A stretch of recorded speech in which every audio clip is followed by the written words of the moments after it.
Vamos a sentarnos, pedimos excusa a los hermanos aquí y los que desde su casa esperan la señal antes de las 5. Pedimos excusa por el retraso, porque ustedes nos honran al estar aquí, al prepararse para venir y también al estar en sus casas. Estamos en un tiempo muy especial de la voluntad del Señor para nuestras vidas. Disfruto con gran expectativa y alegría cada Shabbat al abrir la escritura en la porción que estudiamos. Y esta semana estamos estudiando la porción de Emor, muy preciosa, ordena. Y todo lo que hemos estado revisando en las últimas semanas parte de una voluntad de Dios expresada como una promesa. Esa voluntad de Dios para sus hijos es: santos seréis, porque yo soy santo. Y es maravilloso saber que sea una promesa. Porque si es una promesa, depende 100% de Él. Por supuesto, nosotros necesitamos entender cuál es nuestra parte, qué debemos hacer. Pero es una promesa maravillosa: santos seréis, distinguidos, porque yo soy santo. La santidad es un tema tan precioso en el corazón de Dios para nosotros. Y esa expresión de distinguidos es demasiado poderosa, porque si somos distinguidos, las personas debieran de notar que somos distinguidos. Él nos distinguió al tomar una masa de barro, ustedes y yo, barro, y además barro en una curva descendente hacia la corrupción y a la muerte por siempre. Pensar de otra manera acerca de nosotros es absolutamente, pues, necio, porque lo que la Escritura dice es que estábamos muertos en nuestros delitos y pecados y andábamos conforme al príncipe de la potestad del aire, el espíritu que opera en los hijos de desobediencia, el opositor, Hasatán. Y para todo el género humano, ese destino es una sentencia de muerte. Sin embargo, por su amor y su bondad, Él decide elegir un pueblo para Él, a nosotros. Y esa es una distinción inmerecida. Cualquiera de nosotros debe entender que no tenemos nada que nos distinga, porque fue Él el que nos distinguió. Entonces, en ese punto, cuando cada uno de nosotros oyó la palabra de verdad, el evangelio, y creyó, y fue sellado por el Ruach HaKodesh, en ese momento de la historia de cada uno de nosotros, Él hizo una distinción, metió su mano en esa línea hacia la muerte y escoge personas para que seamos su pueblo. Esa es una distinción maravillosa. Pero un día, y eso es lo que cantábamos ahora, que Él está vistiéndonos de lino fino, limpio y resplandeciente, como una esposa ataviada para recibir a su esposo en el día del desposor. Un día, esa realidad espiritual gloriosa será una bendición para todos los que estamos aquí. No hecha por nosotros. Él transformará esto corruptible para que sea incorruptible. Esto mortal lo rebosará de inmortalidad. Y ese día maravillosos seremos revestidos completamente de su santidad. La santidad o la distinción se debe expresar en 3 tiempos en la vida de un creyente. Un primer tiempo, cuando Él me distinguió a mí, y tú debes recordarlo y saberlo y tenerlo claro. ¿Qué día, qué tiempo, a qué horas? Él vino a través de un obrero de Él que tomó tiempo para salir de su comodidad y vino a mi casa a las 10:20 de la noche. Recuerdo el día, la hora, la sala de mi casa, y Él me distinguió esa noche. Fui expuesto al Evangelio y yo, por la obra exclusiva de Él, fui distinguido y nací, fui parido de arriba. Y a los días yo comencé a tener evidencia de que yo no era el mismo y tampoco quería ser el mismo. Y por eso estoy aquí parado después de 50 años, en un tiempo que ha sido abundantemente lleno de muchas situaciones, de muchos parajes de mi vida, buenos, malos, regulares, pero en todos ellos yo he visto que Él empezó esa noche de enero de 1975, el haberme hecho objeto de su distinción. Un día para todos nosotros, independiente de la estatura espiritual en que Él nos encuentre. Si llegara esta tarde, aquí hay personas de distintos niveles de su tratamiento espiritual. No estoy hablando de conocimiento, no.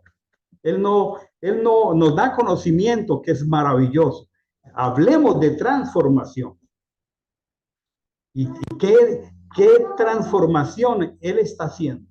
Y un día era una transformación preciosa. Pero hay otra en la que nosotros, como discípulos de Él, somos participantes y debemos entenderla y debemos involucrar. Esa parachá, esa porción de amor, seguía anoche detallando meticulosos detalles de nuestra santificación. La santidad tiene que ver con todos los rincones de nuestra vida. La santidad no solamente es para el momento en que nos reunimos. La santidad no solamente es expresar palabras con un tono o toque religioso. La santidad tiene que ver con todas las áreas de nuestra vida. Él se mete hasta debajo de nuestras sábanas. Allí llega su santidad. Él se sienta a la mesa y dice, esto lo puedes comer, esto no es compatible con mi santidad. Y así. ¿Sí? Y esa parte que tiene que ver con nosotros es un proceso que Él empezó en nuestras vidas. Y es maravilloso. Y cada uno de nosotros, en la medida en que Él va tomándonos donde nos encontró, porque a cada uno nos encontró en las profundidades de ese mismo lodo, entonces empezó procesos de restauración.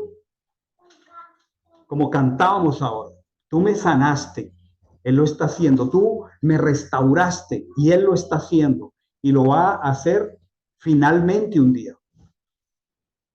Pero es importante que nosotros comprendamos nuestra participación y cuál es la colaboración nuestra en ese proceso.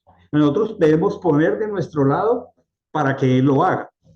Es como si tú estás en el quirófano, en la mesa de cirugía, y cuando está en el momento más importante de la cirugía, tú te levantas de la mesa y te vas.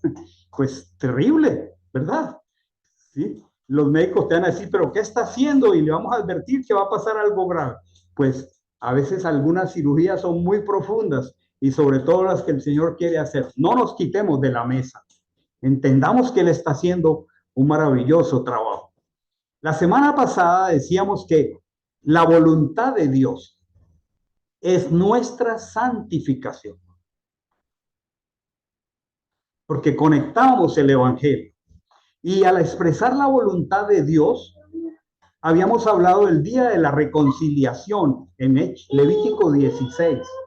Y habíamos dicho que era tan poderoso que Él había determinado un día de reconciliación para su pueblo, simbolizando la obra completa de Mashiach en el madero. La escritura, para que vamos entrando ahora a la Biblia, en 2 Corintios 5:19, dice que Dios estaba en Mashiach, en Cristo, reconciliando consigo al mundo, no tomándoles en cuenta a los hombres sus pecados. O sea que cuando Él vino a la vida de cada uno de nosotros, Él hizo algo, no tomó en cuenta los pecados. La escritura dice, habiendo pasado por alto los tiempos de nuestra ignorancia. Esa expresión, habiendo pasado por alto los tiempos de nuestra ignorancia, si lo quieres decir en hebreo, dilo conmigo, Pesaj. Habiendo pasado por alto, Él pasó por alto los pecados de nuestra ignorancia, solamente por la razón de que pusimos la sangre del Cordero como insignia en los dinteles de nuestra puerta. Y Él dice, pasó no teniendo en cuenta a los hombres sus pecados, y miren tan hermoso, nos encargó a nosotros el ministerio de la reconciliación. Como si Dios rogase a través nuestro a cualquier persona que se ponga en contacto con nosotros, reconcíliate con Él. Porque si nosotros fuimos reconciliados, Él nos da el ministerio de la reconciliación. La única persona en la historia del universo que toma la iniciativa de reconciliar a alguien que es su enemigo y restaurarlo es Yehoshua HaMashiach. Dice, si siendo enemigos fuimos reconciliados. Él no vino a reconciliarse con gente buena, Él vino a reconciliar enemigos y empezó ese proceso de santificación. Y por eso dice que Él no nos tomó en cuenta nuestros pecados. Y tiene que ser un punto de partida para cada uno de nosotros. Anótelo en su corazón, lo anoto en mi corazón. Un día en mi vida, particularmente en mi vida, ojalá tú puedas decir, en mi vida, un día, 23 de enero de 1975, Él determinó algo que había predeterminado, no tomarme en cuenta a mí mis pecados. Y yo sé cuáles eran mis pecados. Por lo tanto, yo he sido y tú has sido y nosotros hemos sido beneficiados de una gracia gigantesca.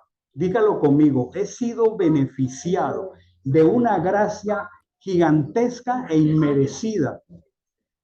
No me han sido tomados en cuenta mis pecados.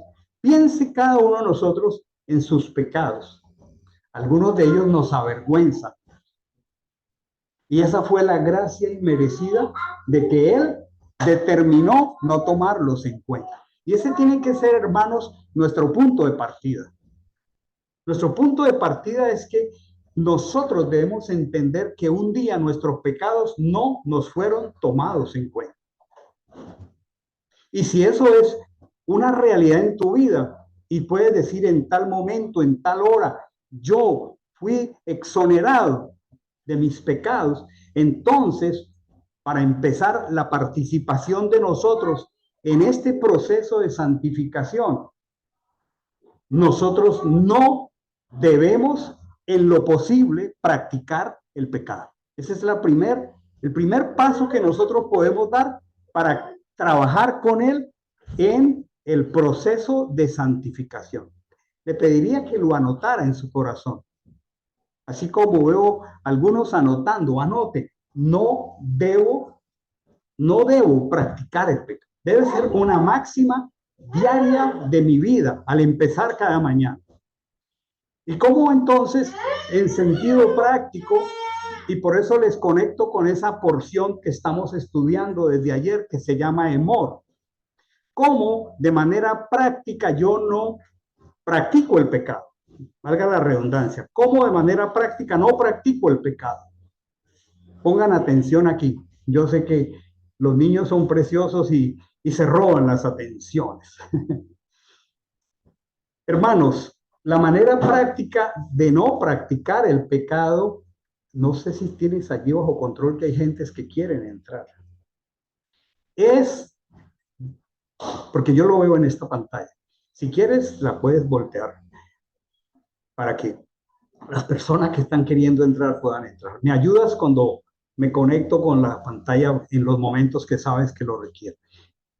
A ver, después de este break de comerciales de Shemuel, la manera práctica de no practicar el pecado, tomen la nota, si la pueden escribir en el papel y en el corazón, es respetando la Torá. ¿Quieres conocer una manera práctica de no practicar el pecado? Respeta la Torá.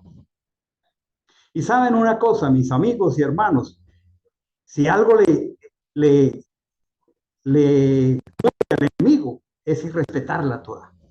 Y lo hace de muchas maneras, a través de todo tipo de personas. Tristemente, a veces hasta a través de personas que se confiesan creyentes. Porque él sabe que la manera de no practicar el pecado, para que él vaya distinguiéndonos cada vez más, es que nosotros respetemos la Torah. Y por eso dedicamos con tanto empeño, semana tras semana, durante 54 semanas del año, una porción de la escritura, que ni siquiera alcanzamos a cubrir completa, pero allí vamos. Y quiero, para los hermanos que nos alegran, los que se están acercando nuevos, ¿cierto? Y para aquellos que se conectan y también que son de la congregación, aclarar algo muy importante, dos palabras muy importantes. Resumiendo hasta aquí, si yo quiero no practicar el pecado, yo necesito honrar la Torah. Consejo número uno. Si usted encuentra una persona que le dice, hombre, estoy harto de mis pecados, me están avasallando, me estoy ahogando en mi maldad, ¿cómo salgo de ahí? Dígale, tengo una receta maravillosa y no hay otra. Comienza a respetar la Torah y verás que el Señor te va a sacar del lodo donde nos encontramos. Pero hay algo muy importante, dos palabras importantes. Guardar Torah no es para salvación. Guardar Torah no salva a nadie. Guardar Torah, y es por eso que estamos hace 3 o 4 semanas trasegando con la misma palabra, santidad. Guardar Torah es para santificación. Y si usted quiere anotarlo para que no lo olvide, cuando nosotros hacemos este ejercicio de escribir algo, hay algo en la psicología, en la mecánica del dedo, el lápiz y el cerebro y la memoria. Escríbalo en algún lugar de su Biblia, en su cuadernito de notas. Guardar Torah no es para salvación, es para santificación. Y Dios quiere distinguirte, o sea, santificar. Dos palabras importantes. Grabémosla en el corazón. El evangelio es poder de Dios para salvación.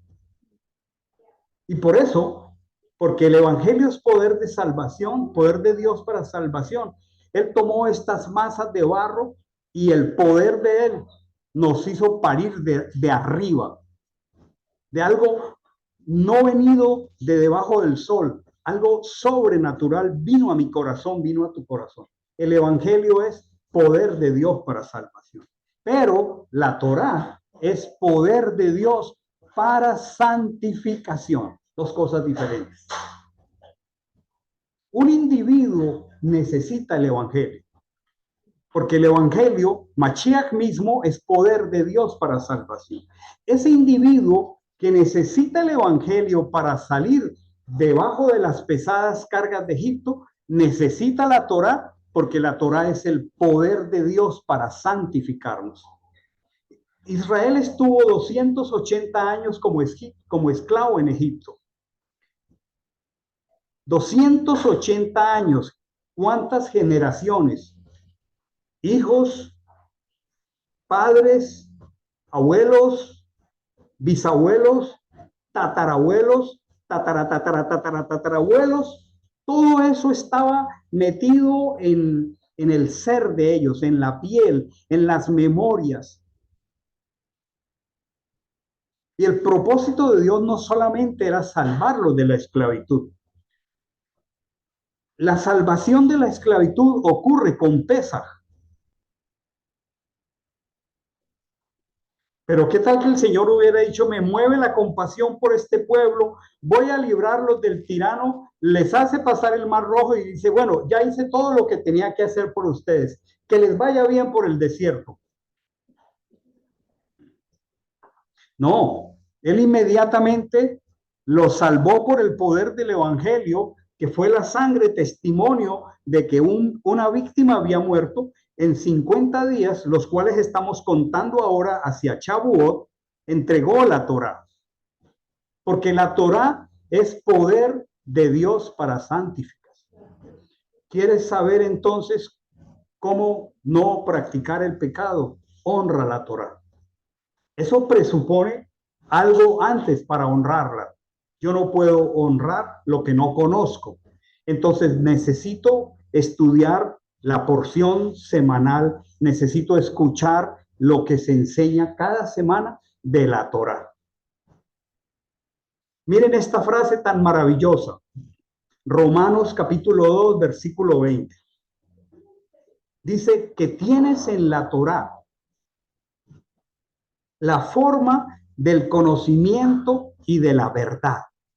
Seguramente su traducción va a decir que tienes en la ley, pero es que tienes en la Torá, Romanos 2:20. La forma, la esencia del conocimiento. ¿De qué conocimiento? Del conocimiento del Eterno, de su corazón. ¿Qué hay en la Torá? La forma, la esencia del conocimiento y de la verdad. Y en el versículo 18 del mismo Romanos, un poquito antes, dice, e instruido por la Torá, apruebas las cosas mejores. ¿Cómo es? E instruido por la Torá, apruebas las cosas mejores. Mis queridos hermanos, hoy estamos aquí sentados y ustedes allá en sus casitas o los que quieran escuchar esta enseñanza, hoy estamos aquí por cosas que hemos aprobado en nuestras vidas, buenas o malas. Hay errores que hemos cometido cuyas consecuencias todavía pueden estar accionando. O hay beneficios de decisiones que hemos tomado que estamos disfrutando. La escritura dice, apruebas lo mejor, las cosas mejores, instruidos por la Torá. Entonces, para aquellas personas, qué alegría cuando llegan personas que quieren ser discípulos. Anoche estábamos disfrutando de un tiempo tan especial en casa de Giancarlo, Mari, Hilda, Christopher, porque parecen esponjitas que quieren conocer la escritura. Y ese es el propósito con cada persona. Usted y yo debemos anhelar a ser discípulos, tener discípulos.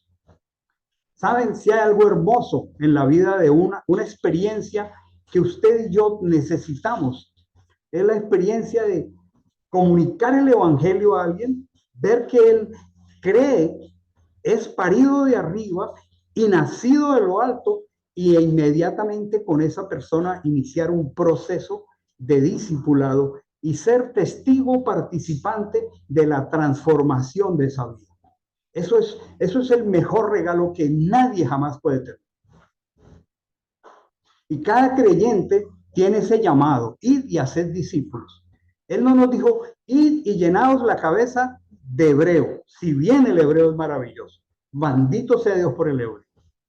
Él no nos dijo, id y hebraizarlo todo. No, él nos dijo, id y haced discípulos. El hebreo es una bendición para entender textos que de otra manera el español no nos ayuda. Pero él nos dijo, fue, id y haced discípulos. Cada uno de ustedes y yo debemos anhelar tener un discípulo. Y luego que ese discípulo tenga otro discípulo, entonces te conviertes en un abuelo espiritual. Y vas a tener un legado espiritual. Y eso que Dios empieza a hacer cuando cada individuo comienza a honrar la Torá y en un proceso comienza a dejar de practicar el pecado y comienza a dejar de alimentar cosas que antes alimentaba. Y entonces ya no nutre la carne y comienza a alimentar el espíritu y esa persona comienza a levantarse de la ruina del pecado. Eso es maravilloso.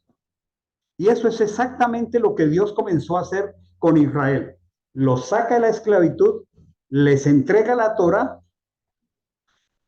porque la Torá es poder de Dios para santificación. Primero los salva, pasa por alto sus pecados, pero luego los santifica.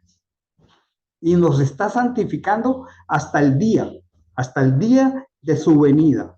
Y quisiera esta tarde que tuviéramos cosas concretas, importantes, pero sencillas en la mente. Número uno, la Torá es poder de Dios para santificación.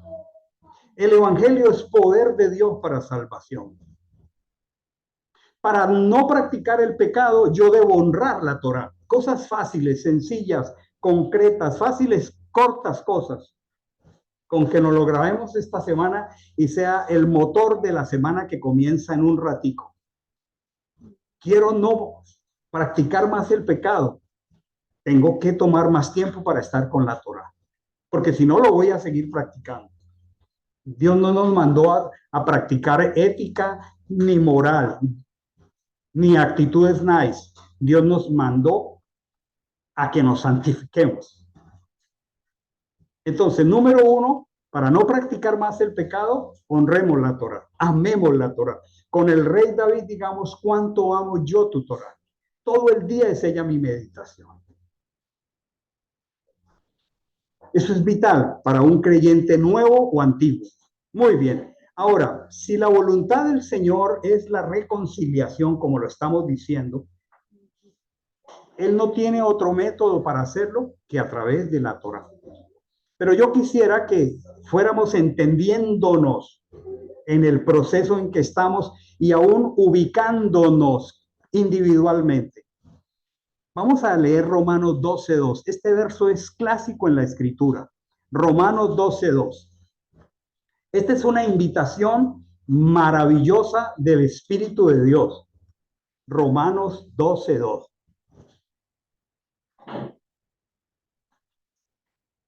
Aquí lo tengo. Este es un consejo del apóstol Shaul a los creyentes de la congregación de Roma. Dice, no se conformen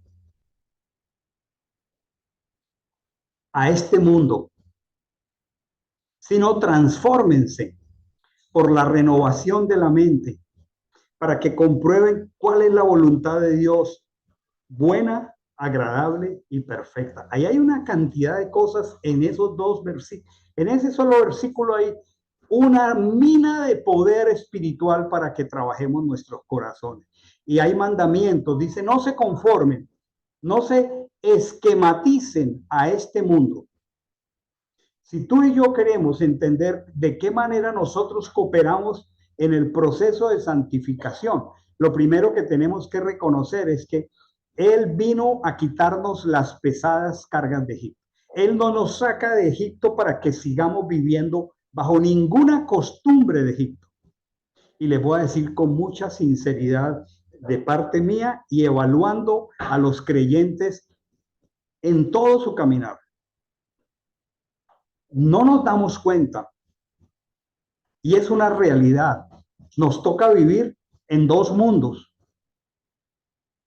y a veces son dos mundos paralelos y a veces hay una línea tan fina y delicada, invisible, entre un mundo, el de Egipto, y el de la nueva vida, que de un momento a otro, estando en el de la nueva vida, hacemos así y ya estamos, porque tenemos todo un ambiente, toda una cultura, primos, tíos, papás, toda una cosmovisión, trabajo, compañeros, moda, cultura, que tienen una presión sobre nuestras vidas que a veces no sabemos, es Shabbat, es Shabbat, es una convocatoria, pero, y ese pero, es una línea delgadita y entonces dejamos la convocatoria o el Shabbat. y el pero se vuelve así gigantesco, ¿sí?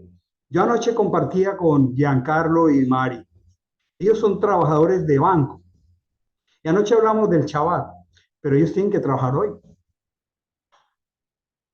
Y fueron a trabajar, ¿no? Pues les tocó. El sistema aquí no está hecho para que guardemos chaval. ¿Cómo les va a guiar el Señor a ellos? Él lo va a hacer. Nadie les va a presionar, ni la congregación. La congregación les va a apoyar.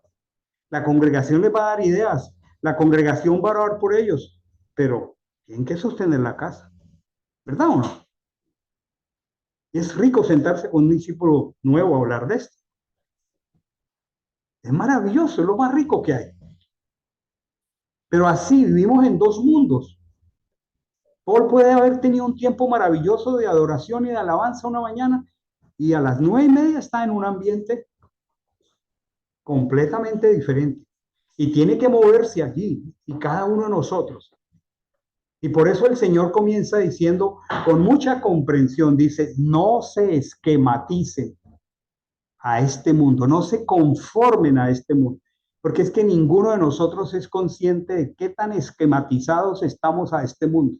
Por ejemplo, ustedes ven a Chemuel y a las dos niñas de Giancarlo y Mari.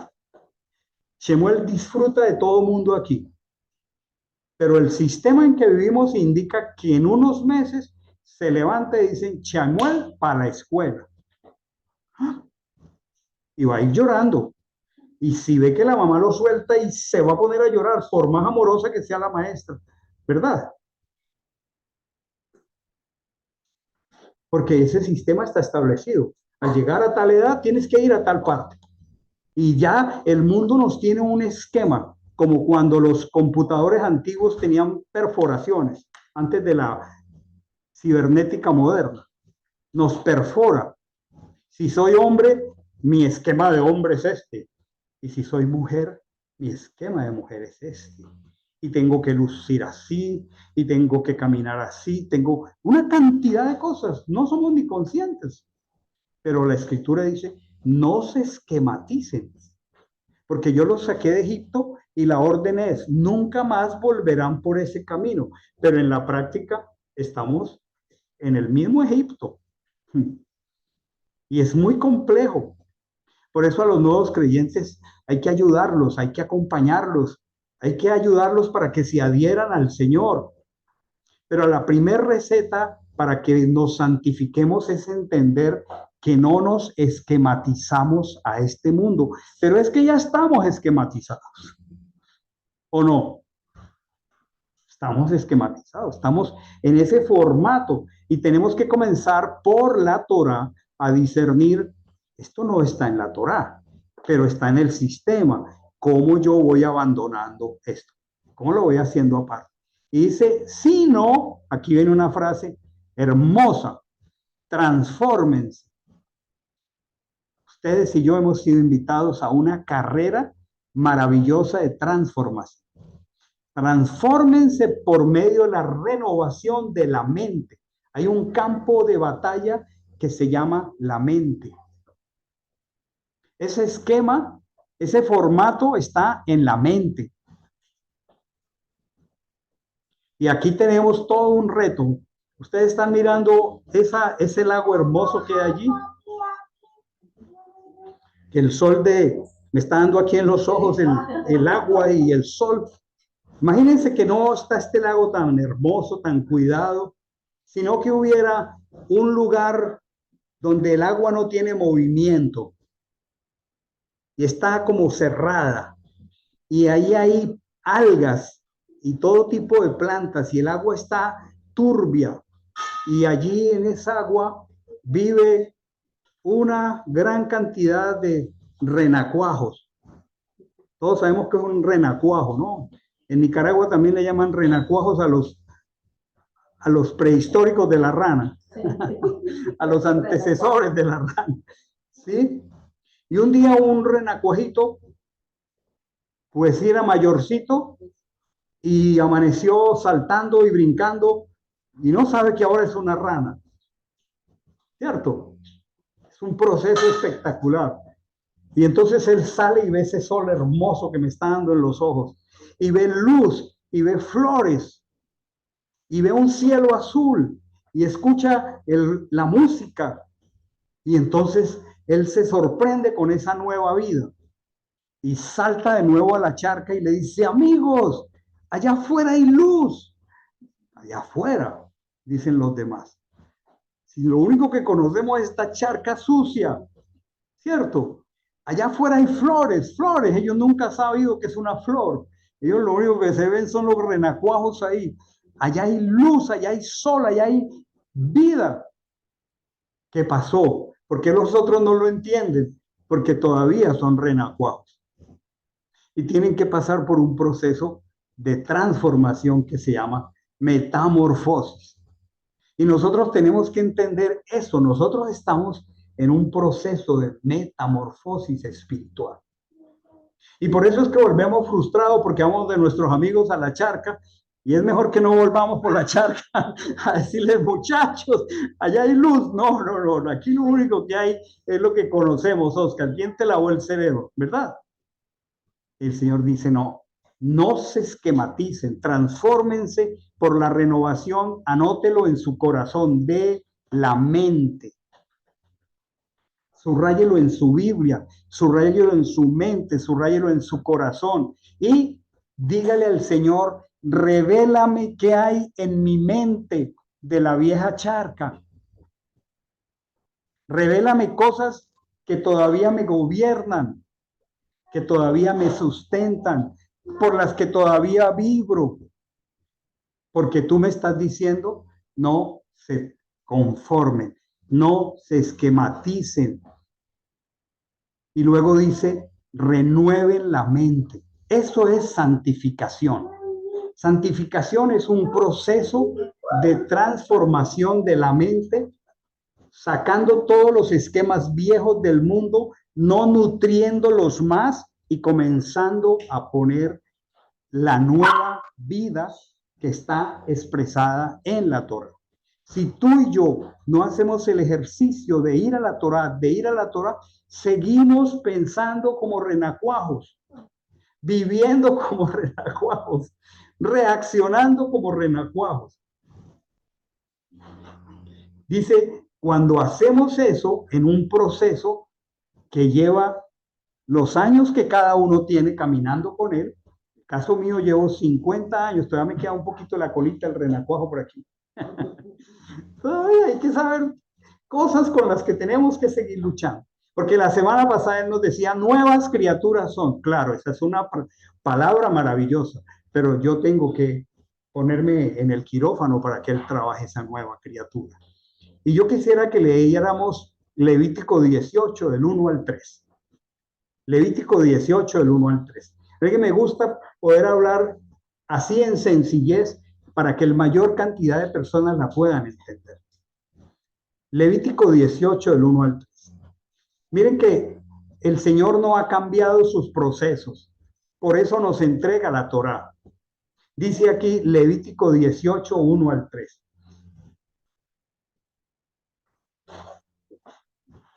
Y si ustedes se quedan leyendo todo el capítulo 18 de Levítico, pues allí sí que hay esquemas que hay que transformar y están en la mente.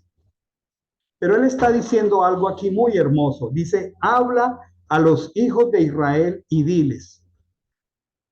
Dios le dice a Moshe, yo soy Hashem vuestro Dios. Le ruego que subraye la frase que sigue en su Biblia. Dice, no haréis como hacen en la tierra de Egipto. Subraye en su Biblia esa frase. No haréis como hacen en la tierra de Egipto. Eso es transformar por medio de la renovación de la mente. ¿Qué es lo que hacen en Egipto? Egipto hoy se llama Miami, se llama Nicaragua, se llama Bogotá, se llama Medellín, se llama Tampa, se llama donde cada uno de nosotros vivimos, se llama el lugar de mi trabajo, se llama mi barrio, mi vecindario. Está diciendo, no haréis como hacen en la tierra de Egipto, dice muy claro, en la cual morasteis. O sea, él está dando por hecho que ya no moramos ahí. Pero es que en el caso de nosotros, espiritualmente salimos de Egipto, pero físicamente estamos en Egipto. Y entonces, si hubiéramos tenido la experiencia que tuvo Israel, que salió físicamente de Egipto, pero tardó un proceso de años para llegar a la tierra de Canaán. Pero miren luego, porque al llegar a la tierra de Canaán, dice, ni haréis como hacen en la tierra de Canaán. No es como lo hacíamos en Egipto, tampoco es como lo hacen en Canaán, a donde yo os estoy conduciendo. Les ruego que subrayen esa frase. No seguiréis sus costumbres. Esa es la transformación. Esa es la renovación. Y por eso el Señor nos da la Torá. Porque la Torá son las costumbres de la gente distinguida. Pero es muy difícil para todos nosotros hacerlo sin el poder del Señor. Entonces nosotros tenemos que entender que nuestro tránsito es un tránsito de toda la vida, de la tierra de Egipto a la tierra de la promesa. Y la tierra de la promesa es solamente un icono de la Jerusalén celestial. No hemos llegado, no hemos llegado. Estamos yendo hacia la tierra de la promesa. Y nos está diciendo, Egipto fue un tránsito, no hagan como hacían allá. Y cada uno de nosotros necesita entender y inventariar y trabajar qué es lo que yo hacía en Egipto y qué de Egipto todavía estoy haciendo y qué dice la Torá acerca de esto que yo hago que se hace así en Egipto.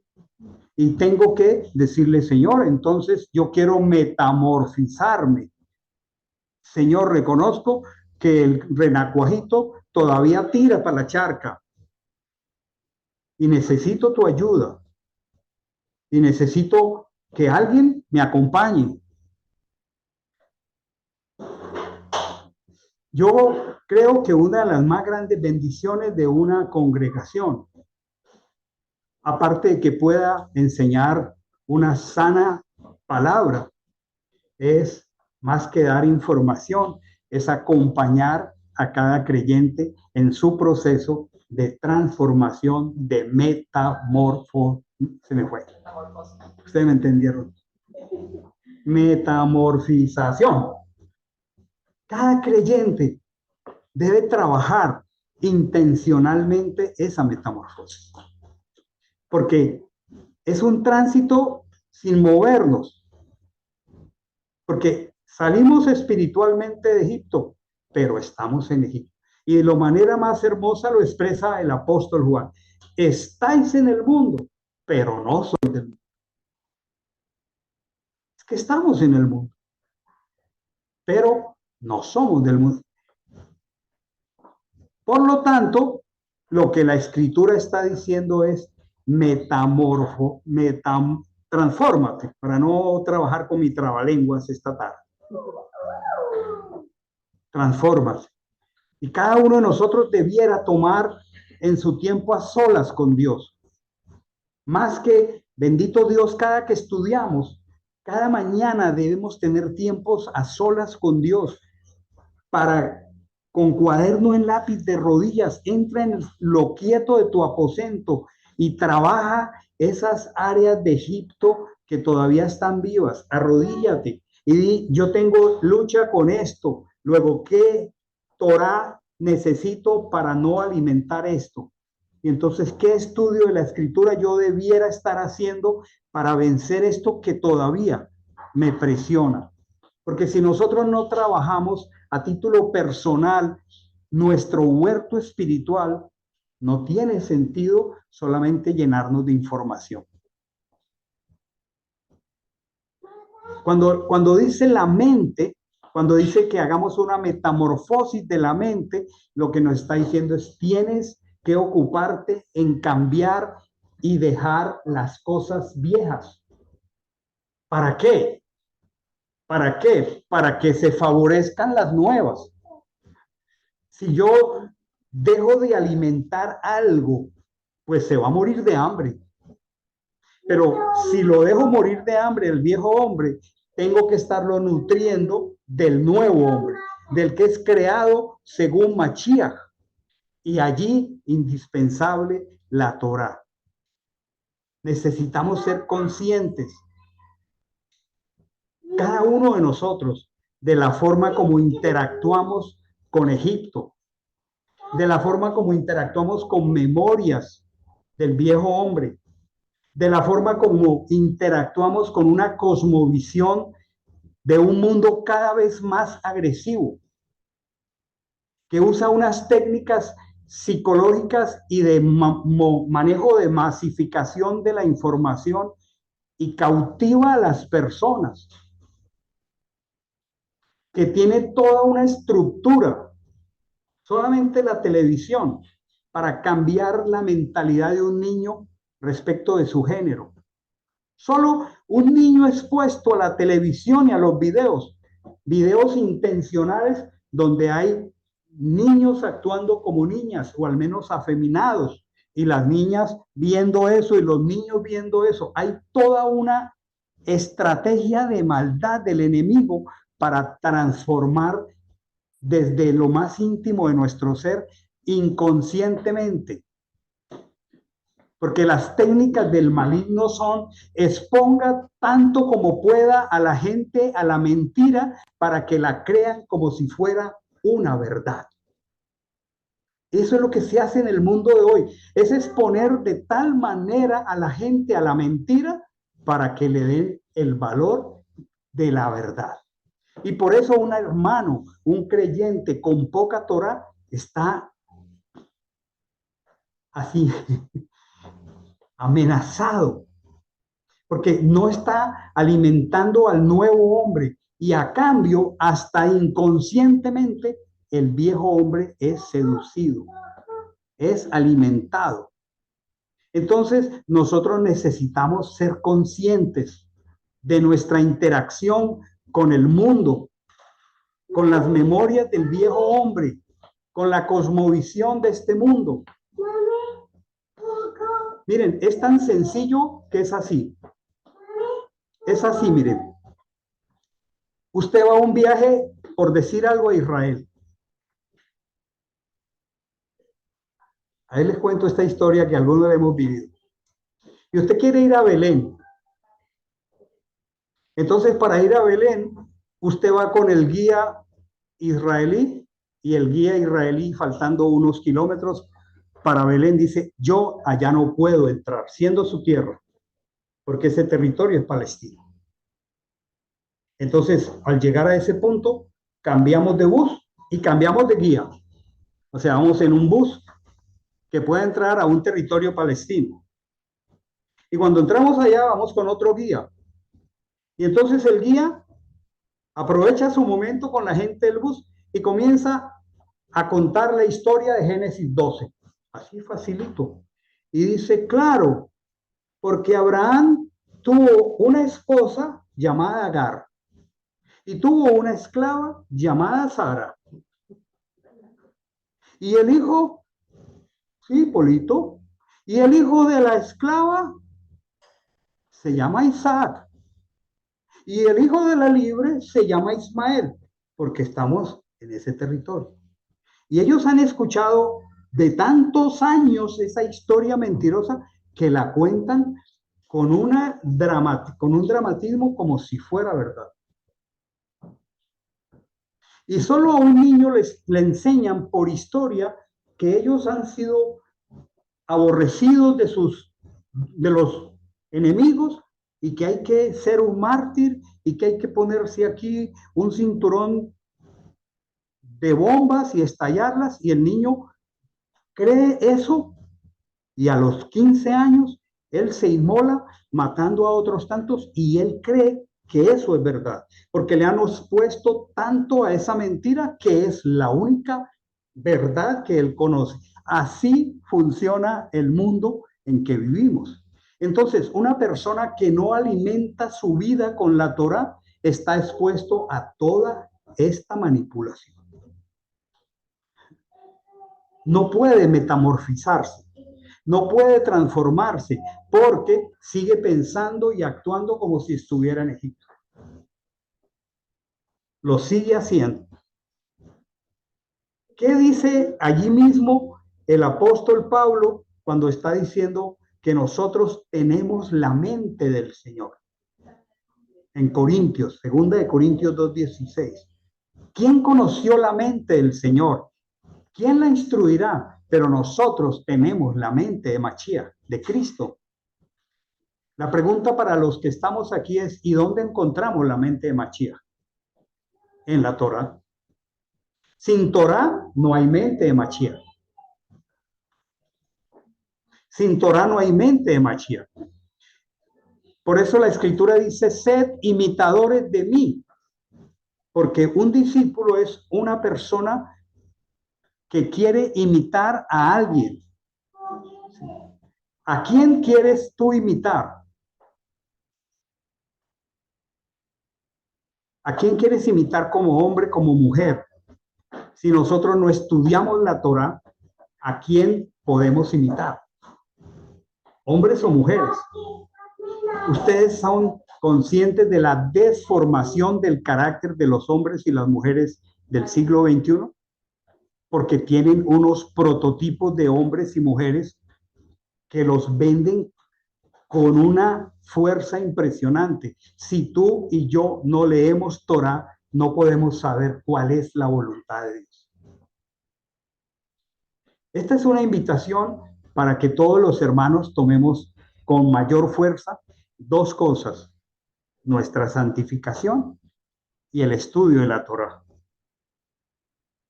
Porque es la única manera como nosotros podemos transformarnos en nuestro entendimiento. ¿Dónde hay que trabajar? En el campo donde con mayor fuerza trabaja el enemigo, su mente y mi mente. Su mente y mi mente es un campo de batalla. Y a menos que nosotros alimentemos espiritualmente, y espiritualmente tiene un solo componente, espiritualmente significa incorruptible, o sea, la escritura. El mundo moderno tiene una cantidad de ideas de lo que es espiritual, pero lo único que es espiritual es lo que es incorruptible. Y lo único que es incorruptible es la palabra de Dios. Entonces, hay muchas personas, según su criterio, en actividades espirituales. Por ejemplo, el culto a los ángeles en la nueva era. Pero eso no es espiritual, eso es corruptible, porque viene de la mente de hombres. Entonces, lo único que es incorruptible es lo espiritual, y lo único que es espiritual es lo que está en la escritura. ¿Cuál es el llamado? A metamorfizarnos, a transformarnos, a trabajar nuestra mente. Cuando nosotros hacemos eso y nos exponemos a los escritos, a la Torá, entonces vamos a metamorfizar nuestra mente, a transformarla, y vamos a llegar a una comprensión maravillosa. Dice, para que comprobéis tres cosas: la buena, la perfecta y la agradable voluntad de Dios. Estamos hablando de la voluntad del Señor desde la semana pasada. Comprobar la voluntad de Dios, que es nuestra santificación. Y aquí el Señor nos da tres criterios de su voluntad, para que usted los anote, ya para terminar. Para que piense antes de tomar una decisión. ¿Cuántas veces estamos tomando decisiones y nos preguntamos, ¿esto será bueno? Todos los días. ¿Esto que voy a hacer es bueno? ¿Por qué algo es bueno? La voluntad de Dios es buena, es agradable y es perfecta. Siempre que vayas a tomar una decisión, siendo que no soy del mundo, pero estoy en el mundo. Me impresionan las amistades del mundo, los periódicos del mundo, la televisión del mundo. Soy bombardeado. Entonces voy a tomar una decisión. ¿Por qué esto será bueno? Si la voluntad de Dios es buena, entonces, ¿por qué es buena? ¿Por qué algo es bueno? Si el único bueno es Él. Entonces, algo es bueno porque es de Él. Si no tienes el sello de que eso que vas a hacer está avalado por Él en la Escritura, está seguro que esa decisión no es buena. ¿Qué es lo bueno según la Escritura? Lo que es correcto según la Escritura. ¿Por qué es bueno según la Escritura? Porque me hace imitador de Él. El llamado de nosotros es a ser imitadores de Él. Si lo que voy a hacer no lo haría Él, entonces no es bueno. Ese es un buen punto. Esto que voy a hacer, ¿lo haría Mashiach? Esta decisión que estoy siendo forzado a tomar, ¿qué haría Mashiach si estuviera en esta situación? ¿Él haría esto? ¿Él reaccionaría así? ¿Él daría este paso así? Si yo he sido llamado a imitar a Mashiach, entonces lo que yo voy a hacer de su voluntad es buena si yo con esto me estoy pareciendo a Él. Si yo no me estoy pareciendo en esto a Él, esto no es bueno. Es un buen parámetro. Es un buen parámetro.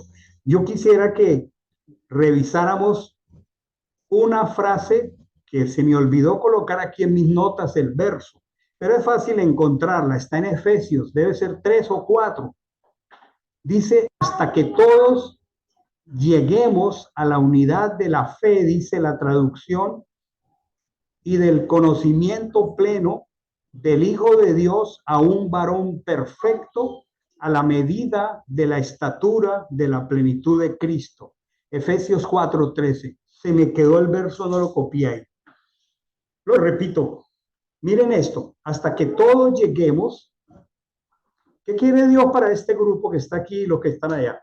Que todos lleguemos a la unidad de la fidelidad. La fidelidad es la educación de Dios. Allí dice fe, es fidelidad porque Él es fiel. Y dice, hasta que todos lleguemos a la unidad del conocimiento pleno, pues de Dios. ¿Sí? De Dios.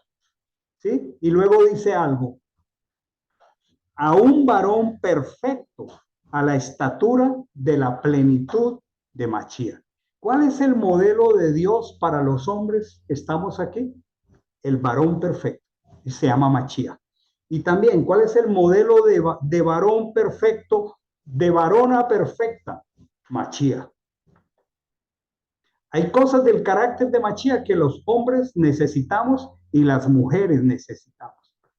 Y si esto que vamos a hacer, esto que vamos a comprar, esta manera como nos vamos a vestir, esta manera como vamos a hablar, esta manera como vamos a negociar, Mashiach no lo haría, entonces yo no lo hago porque no es bueno. ¿Tiene sentido? No es bueno. ¿Cómo es la voluntad de Dios? Es buena. Es buena. Déjenme, se lo pongo en la práctica. Algo es bueno porque restaura. Algo es bueno porque favorece la vida. Entonces una dama está pensando en el mundo moderno en abortar. La pregunta es, ¿abortar favorece la vida? La respuesta es no. Entonces, abortar no es bueno porque no restaura. ¿Tiene sentido? Estoy sin trabajo y estoy muy presionado por mi falta de trabajo y me están ofreciendo un trabajo. Yo tengo que pensar que por más que necesito ese trabajo, si el lugar de trabajo si la actividad que voy a desarrollar, si los beneficios que aún voy a procurar al propietario de ese negocio restauran y son buenos. Y si la respuesta es no, entonces yo no trabajo allí. Algo es bueno porque restaura, algo es bueno porque favorece la vida. Entonces, ¿este alimento favorece la vida? Bueno, algunas personas no se toman el trabajo de pensar si todo lo que nos comemos favorece la vida. Entonces, cuando voy a la tienda, al supermercado, no compro ni por el color, ni por el sabor, ni por el precio, sino porque favorece la vida. Si tengo una urgencia y no tengo otra opción, aún contra mi voluntad, ¿me comería algo que llaman comida chatarra? ¿Y yo permitiría que mis hijos consuman esa clase de comida? No, porque no favorece la vida, porque no restaura. Bueno, fíjense que la voluntad de Dios es buena hasta en lo que comemos. Entonces, vamos entendiendo un criterio escritural de lo que es bueno. No es bueno, pero en Egipto lo hace todo mundo. Entonces, no, transfórmate por la renovación de tu mente. Este trabajo realmente no restaura la vida, no es bueno, no lo tomo. El Señor tendrá un trabajo para mí. Algo es bueno por eso. Luego dice que la voluntad de Dios es agradable. Eso es bello. Lo que quiere decir es que la voluntad de Dios es beneficiosa.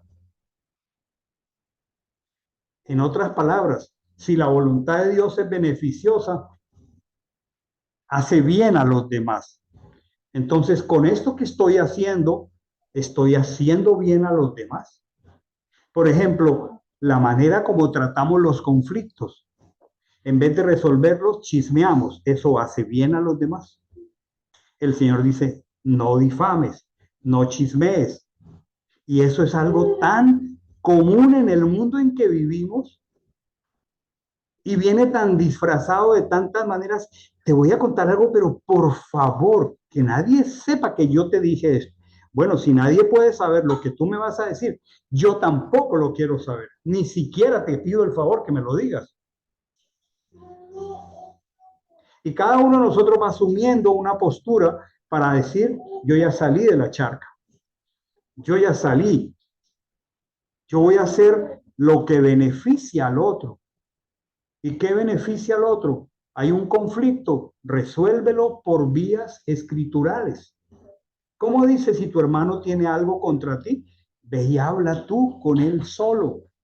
Si él te oye, has salvado a tu hermano. Si él no te oye, entonces llama a 2 o 3 testigos. Pero resuelve las cosas porque son buenas, porque benefician a otro. Y finalmente, esto es para cerrar aquí ya y orar, que cada uno de nosotros pensemos, la voluntad de Dios es perfecta. Y si algo es perfecto, indica que no le falta nada. Si la voluntad de Dios es perfecta, no le falta nada. ¿Qué quiere?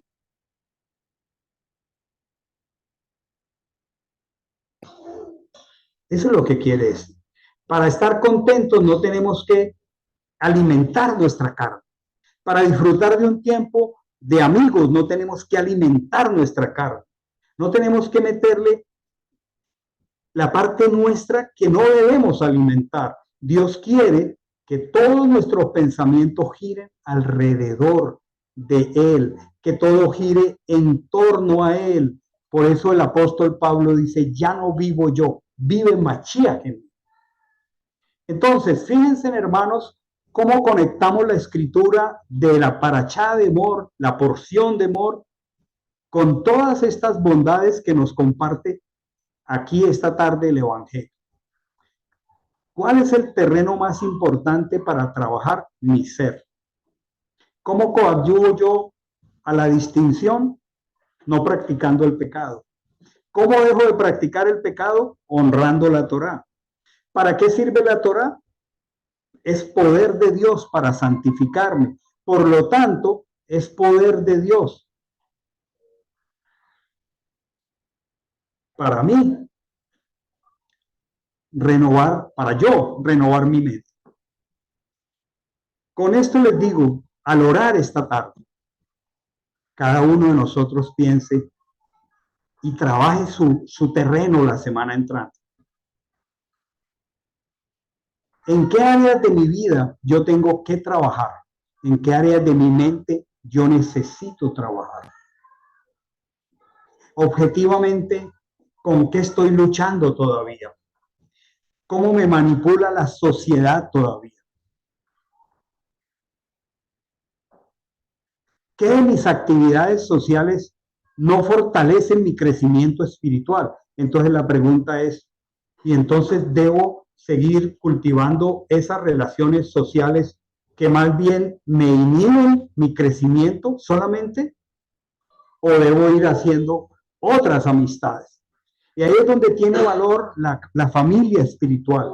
Y ahí es donde tiene valor que nos congreguemos. Ahí es donde tiene valor que compartamos el pan con alegría y sencillez de corazón. Nos encontramos aquí cada semana porque necesitamos un nuevo entorno. Si nosotros no hacemos cambios drásticos en nuestra vida, si nosotros no buscamos maneras sabias e inteligentes de cultivar con las personas que debemos, nosotros, el creyente no puede vivir aislado. El creyente necesita el compañerismo de otros que son como él, que desean lo mismo que él. Aprendí hace unos años una frase: las aves del mismo plumaje vuelan juntas. Y por eso los creyentes necesitamos encontrarnos, necesitamos apoyarnos y necesitamos trabajar para que la voluntad de Dios sea cada vez establecida con fuerza en nuestro corazón. Yo les quisiera pedir que para terminar, cada uno de nosotros aquí y allá, los que están tras las cámaras en su casa, tengamos un tiempo de oración. Vamos a